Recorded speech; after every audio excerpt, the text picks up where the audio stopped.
வணக்கம். நான் உங்கள் இயக்குனர் தி கிட்டு.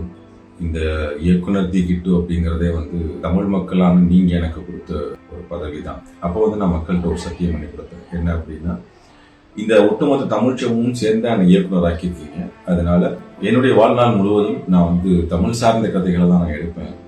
அது நம்மளுடைய வரலாறு, நம்மளோட வழிகளை தான் நான் பதிவு செய்வேன் அப்படின்னு சொல்லியிருந்தேன். நான் அந்த சத்தியத்திலிருந்து இன்ன வரைக்கும் மீறலை. அதனால தான் எனக்கு அடுத்தடுத்து நிறைய இடையூறுகள் வருது.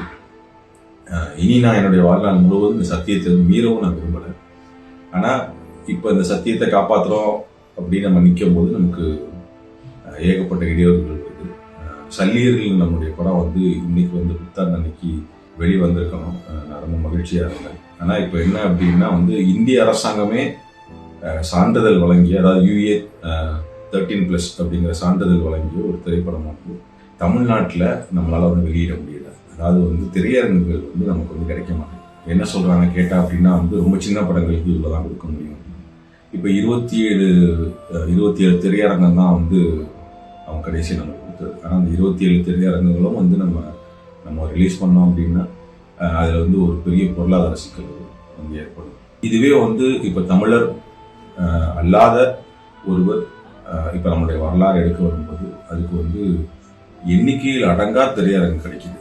இது என்ன மாதிரியான ஒரு போக்குன்னு எனக்கு புரியலை. இது எல்லாத்தையும் தாண்டி தான் நான் நிற்கிறேன். எனக்கு என்ன சொல்கிறதுனே தெரியல. அதனால தான் இது நாங்கள் ப்ரெஷ் ஷோ வச்சோம்.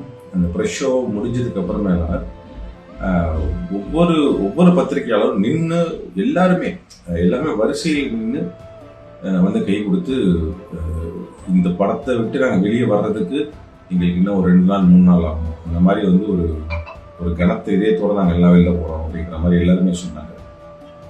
ஆனால் இதே மாதிரி எல்லாத்துக்கும் இந்த படத்தை காட்டணும்னு எனக்கு ஆசை. ஆனால் அது நடக்குமா நடக்காதாங்கிறது தெரியல. உங்களுக்கு நான் செஞ்சு கொடுத்த சத்தியத்தில் நான் மீறவே இல்லை.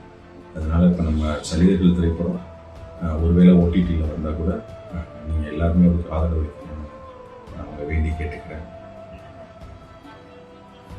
அழுகணும்னு தோணுது, கண்ணீரும் வருது, அதுக்கு கண்ணு அனுமதிக்குது. ஆனால் மனசு இடம் கொடுக்கல. நன்னாளில் நீங்கள் யாரும் என்னுடைய கண்ணீரை பார்க்க வேண்டாம். அனைவருக்கும் ஆங்கில புத்தாண்டு நல்வாழ்த்துக்கள். நன்றி.